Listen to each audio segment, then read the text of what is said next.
విశాఖపట్నం సీతమ్మధారలో prime 9 news CEO Paidikondala Venkateswara Rao regional కార్యాలయం స్టూడియోలను శనివారం ప్రారంభించారు.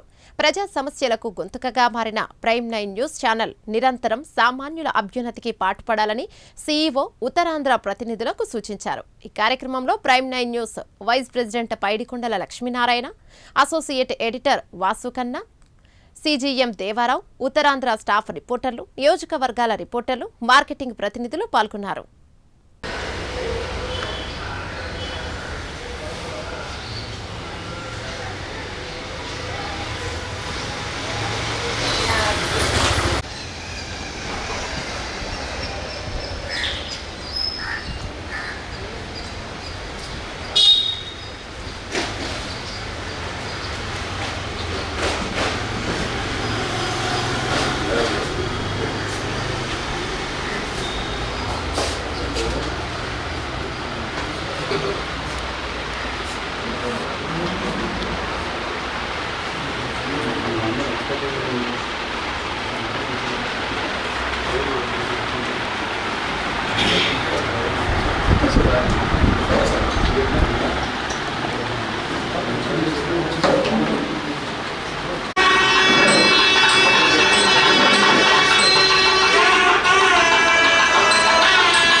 నెంబర్తో చేశారు సార్.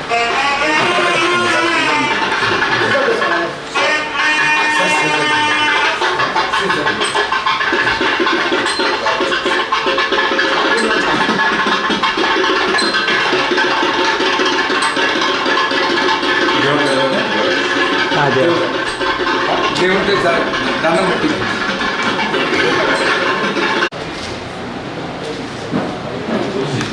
మీటింగ్ అయితే సార్ కూర్చోండి. All of you good morning. కూర్చోండి.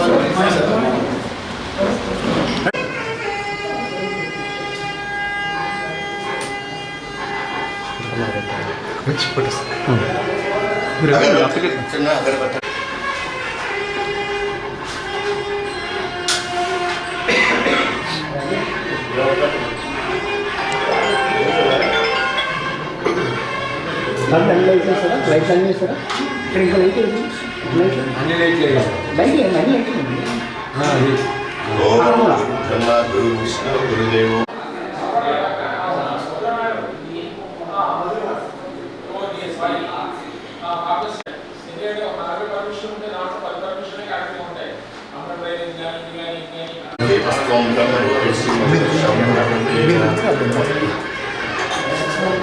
మీరు సార్కి మీరు సార్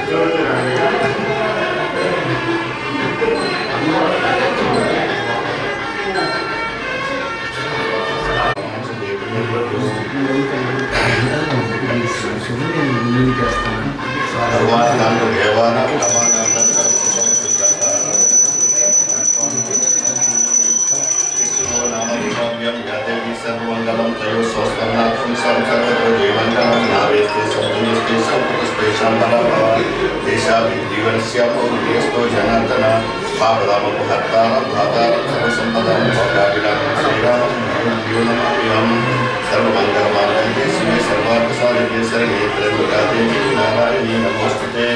ओम लक्ष्मीनारायणाभ्यां नमः, ओम उमामहेश्वराभ्यां नमः, ओम वाणीगिरिनिलकाभ्यां नमः, ఓం శ్రీగుండరాభ్యాం నమః ఓం హరిజీవశిష్టాభ్యాం నమః ఓం శ్రీ సీతారామాభ్యాం నమః ఓం ఆదిత్యాది నవగ్రహ దేవతాభ్యో నమః ఓం సర్వదేవతాభ్యో నమః ఓం భూర్భువస్వః తస్సవితుర్వరేణ్యం భర్గో దేవस्य ధీమహి ధియో యో నః ప్రచోదయాత్ దేవాంతరం శ్రీమన్మందకటాక్షబ్దపూర్వ బ్రహ్మేంద్ర గంగాధరం త్వాం త్రైలోక్యకుటుంబినాం సరస్వతీం వందే ముకుందప్రియం సరస్వతీ నమస్తుభ్యం వరదే కామరూపిణీ విద్యారూపం యస్యామి ఓం కర్తం లక్ష్మీ సరస్వతీ దేవి నమః ఓం శ్రీనివాసాయ నమః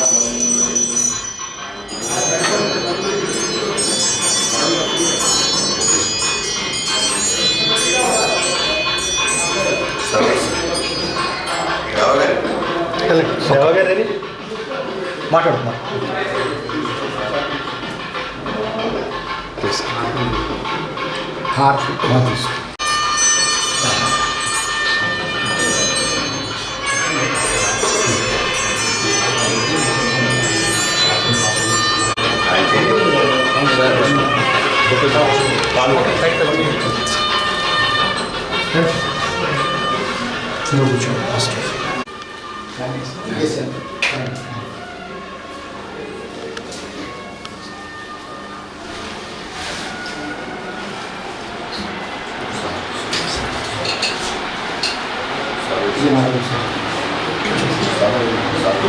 హలో దేవగారు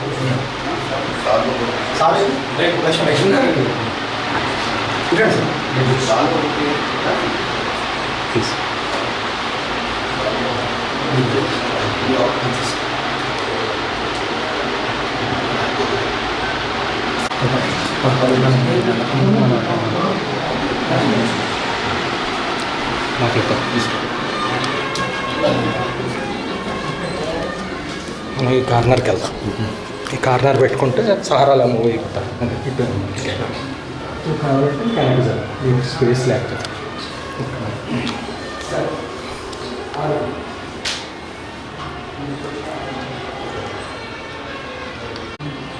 లక్ష్మణ్ గారు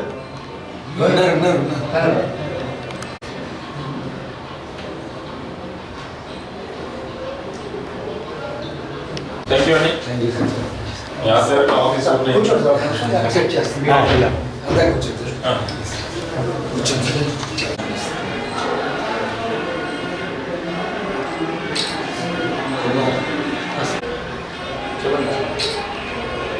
తీసుకోండి. పక్కన ఎత్తండి.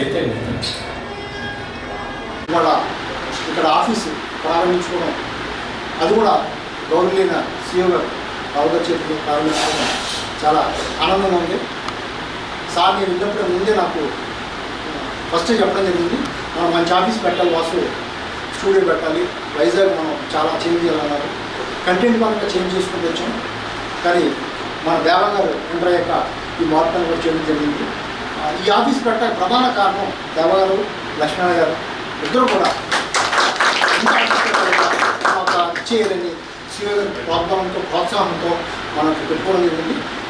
మీకు తెలుసో తెలియదు, మిగిలిన ఏ ఛానల్ కూడా ఇంత ఎక్కువ ఆఫీస్ లేదు.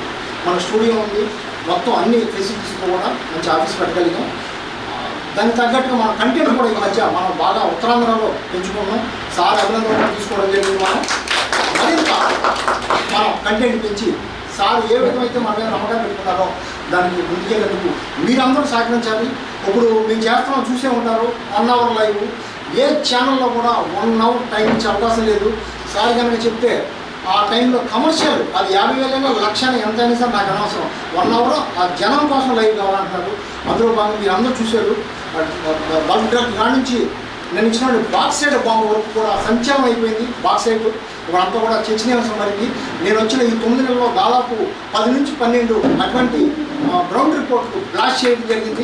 అది కూడా సార్ ప్రోత్సాహంతో ఎవరైనా మీకు వాళ్ళు వీళ్ళు ఏం లేదు, నాకు జనంలోకి వెళ్ళిపోవాలి, ఛానల్ జనం కోసం మనం ఉన్నాం, నాకు ఒకటే చెప్పారు. ఆ విధంగా ఆలోచించుకుంటూ మనం వెళ్తాం. మీరందరూ కూడా సహకరిస్తే ఉత్తరాంధ్రలో ఉన్నటువంటి 34 నియోజకవర్గాలు అసలు ఒక గవర్నమెంట్ ఫామ్ అయిపోద్ది మనం సపోర్ట్ చేస్తే. అంత పవర్ఫుల్ మన ఉత్తరాంధ్ర. వెనకబడినటువంటి ఉత్తరాంధ్రాన్ని ఈ విధంగా ప్రోత్సహించిన గతంలో ఎవరు లేరు, కానీ సిఓ గారు మనం ప్రోత్సహిస్తున్నారు. అటువంటిది ఎప్పుడు కూడా మిగిలిన రాజకీయ నాయకులు వెనకబడిన ఉత్తరాంధ్ర, కానీ మనం ఈరోజు ముందున్నాం. ప్రైమ్ లైన్లో మరింత ముందుకెళ్ళాలి. మరింత రెవెన్యూ యాంగిల్లో కూడా మనందరం కూడా సహకరించి దేవా గారు అవ్వచ్చు, లేదా సారు కుమారుడు లక్ష్మీనారాయణ గారు అవ్వచ్చు, వాళ్ళు కూడా చాలా పెద్ద బాధ్యతలో పెద్ద టార్గెట్తో వస్తున్నారు. మనం వాళ్ళ దర్శకత్వంలో వాళ్ళ నాయకత్వంలో ముందుకెళ్ళి మరింత కంటెంట్ పరంగా కాకుండా మనం ఛానల్ని బలోపేతం చేసేందుకు, ఆర్థికంగా నిలబెట్టేందుకు మనం కూడా సహకరించాలని అందరం కూడా కోరుతున్నాం. ఉత్తరాంధ్రాన్ని ముందు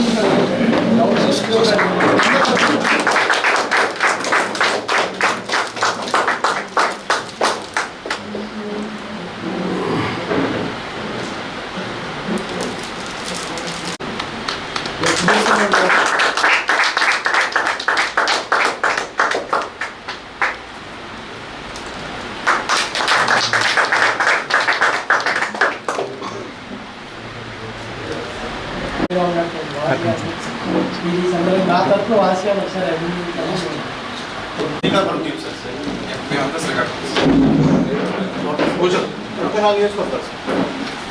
టోటల్ 34 తీసుకుంటారు. 32 మంది ఉన్నారు. చెప్పండి. శ్రీకాకుళం కూడా చిన్నదో పెద్దదో ఎప్పుడు ఓపెన్ చేస్తాం? మరి ఎప్పుడు ఆదేశాలు జారీ చేస్తాం సార్.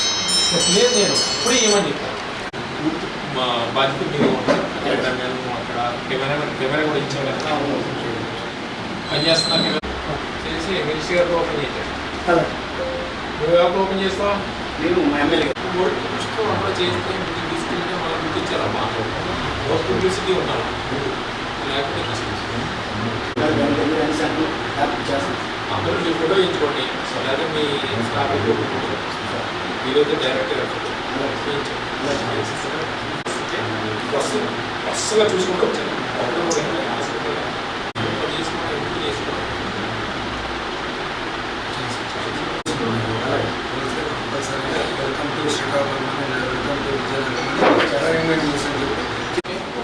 లక్ష్మణరావు, మీ దగ్గర ముందు అది తీసుకో. నువ్వు తీసుకోకపోతే నేను వేరే టీం పంపిస్తాను. తీసుకోండి. వచ్చేసరికి వాళ్ళకి దళాల వ్యవస్థ ఒకటి పెరిగిందండి. మన దళాల వ్యవస్థ మీద ఈ దాని స్టోరీ సుమారు సంస్థ ఒక హాఫ్ అన్ అవర్ స్టోరీ ఇవ్వడం జరిగింది. మీతో ఆ రోజు జూమ్ మీటింగ్లో మాట్లాడారు. మీరు లింక్ తప్ప మళ్ళీ వెంటనే పంపడం జరిగింది. ఆ సంస్థ మీద కూడా నేను మరలా ఫాలోఅప్ చేస్తాను సార్. ఈఓ గారు కూడా స్పందించారు. 2 టాయిలెట్స్ ఉన్నాయి సార్. మార్నింగ్ 6కి వస్తే లేడీస్ మళ్ళీ ఎటుకోవాలి కూడా అర్థం కాదు. టాయిలెట్స్ కానీ లేదా బాత్రూమ్ కానీ ఎటు వెళ్ళాలన్నా కూడా అది వ్యవస్థలో ఉంటుంది సంత. సంవత్సరానికి 10 లక్షల రూపాయలు దాని మీద సంత మీద ఆశలు వసూలు అవుతుంది సార్. ఇవన్నీ కూడా పక్కదావం పడుతుందండి. దాని మీద ఎంతోమంది న్యాయం చేయడానికి మీరు మాకు సపోర్ట్ చేయండి సార్. మేమైతే ఖచ్చితంగా మేము దాని మీద ముందుకు వెళ్ళే పరిస్థితి తీసుకొస్తాం సార్. సమస్యల మీద అయితే మాకు దృష్టి పెట్టింది సార్ కంప్లీట్గా. Thank you sir. Me story కానీ ఏమైనా నుంచి తుని వరకు అండి. అంటే ఈ విశాఖ జిల్లాకు కూడా చింతపండు అన్నది కూడా పాడేరు అల్లూరు జిల్లా నుంచి ఎక్కువ రావాలి సార్ సప్లై. యాక్చువల్గా కోతులు ఏం చేస్తారంటే దిగువ ప్రాంతంలో కోతులు అన్నింటిలో తీసుకెళ్ళి ఆ పండిన మీద రాయ వంటల మామిడి పరిస్థితి అంత కోతులు వదిలేస్తారు సార్. ఆ దేవపురం మండలం దేవపురం పంచాయతీలు ఏవైతే ఉన్నాయో గిరిజన పంచాయతీలు అన్నీ కూడా ఆ కోతులు వెళ్ళడం వల్ల ఇప్పుడు వాళ్ళ పైనాపిల్ అని మనసని వచ్చేటువంటి ఆ పంట మీద డిపెండ్ అయ్యింది. వాళ్ళు తీసుకొచ్చి చింతపండు కింద 50 రూపాయలు తగ్గుతాయి. ఇప్పుడు వాళ్ళు 120 రూపాయలు 100 రూపాయలు పిక్క తీసి పండు షాపులకు వెళ్ళి కొనుక్కొని దేవస్థితికి వచ్చేస్తారు. కోతుల పేట చాలా ఎక్కువ ఉందండి అల్లూరు జిల్లాలో. ఆ పరిసరాలు దేవపురం పరిసరాలు ఉంది. మన వాళ్ళు కూడా ఈ విషయం మీద చెప్పారు సార్. సార్ దృష్టికి తీసుకొచ్చాను, ఆస్కార్ దృష్టిలోకి తీసుకురావడం జరిగింది. దాని మీద స్టోరీ చేసి ఆ కోతులు కూడా నిర్మలిస్తాను, కానీ లేదంటే వాళ్ళు ఊరి కాలేజీకి వెళ్ళవలసిన పరిస్థితి ఉంది సార్. ఇక్కడ ఫారెస్ట్ డిపార్ట్మెంట్ వాళ్ళతో డీపోతో మాట్లాడవలసింది చాలా దీర్ఘాలతో ఉన్నటువంటి గిరిజనులు కూడా చాలా ఇబ్బందులు పడుతున్నారండి. అదేవిధంగా ఇటీవల కాలంలో మనం చేసినటువంటి ఈ హాస్టల్ దగ్గర సంఖ్యలు అయిపోయింది సార్. నిన్న అందరం వెళ్ళి ప్రైమ్ లైన్ ఎఫెక్ట్ అని చెప్పి ప్రైమ్ లైన్కి ఎవరైతే కొన్ని ఛానల్ వాళ్ళందరూ కూడా నిన్న మేడంగా నైట్ 9 నాకు ఫోన్ చేశారు. పిల్లల వాళ్ళని కొన్ని ఛానల్ వాళ్ళు అందరూ మేము వర్క్ తర్వాత చేస్తున్నాము ప్రైమ్ లైన్ ఎఫెక్ట్ అని చెప్పేసి మాకు కూడా ఇవ్వాలి కదా, మాకు తెలియజేయాలి కానీ అంటే నేను ఎవరు కూడా వాళ్ళని నిరాకరించారు. టీచర్స్ వాళ్ళని ఫస్ట్ వచ్చింది సమస్యకి వెలుగులో తెచ్చింది వాళ్ళు. వెలుగులో తెచ్చిన తర్వాత మీకు డీడీ గారికి వాగ్వాదం చేసుకుని ఆయన అన్నీ చేసుకుని కూర్చొని హాస్టల్ బయట స్టూడెంట్ హై స్కూల్ వేరే సార్, హాస్టల్ వేరే సార్. హాస్టల్కి హై స్కూల్ 2 కిలోమీటర్స్ ఉందండి. ఆ 2 కిలోమీటర్స్ నుంచి నడిచి వెళ్తుంటే డ్యూటీని చెప్పి నన్ను ఎస్సీ గారి దగ్గర వెళ్ళి కూర్చోండి, సెక్యూర్గా ఉండాలి, ఇప్పుడున్నటువంటి అమ్మాయిల మీద ఏమైనా ఇబ్బంది పెడితే ఏ పోక్స్ చెప్పడం ముందు వేయడం కదంటే ముందు దాన్ని వేసి వాళ్ళ ఫ్యామిలీ జీవితాలు నాశనం చేసే కన్నా ఫస్ట్ వెళ్ళి ముందు నేను కౌన్సిలింగ్ చేసి సార్ ఏంటి చేసేవాళ్ళు కూడా కొద్దిగా దృష్టి పెట్టండి అని చెప్పాను. నిన్న చాలా వాళ్ళు అందరూ వెళ్ళడం, చాలా వాళ్ళు ఏమో వాళ్ళు బలవంతంగా మాట్లాడించారు. ఇంకోటి అంటే నాకు సోషల్ మీడియా గారు కూడా బాగా సపోర్ట్ చేశారండి ఎక్స్ప్రెషన్గా.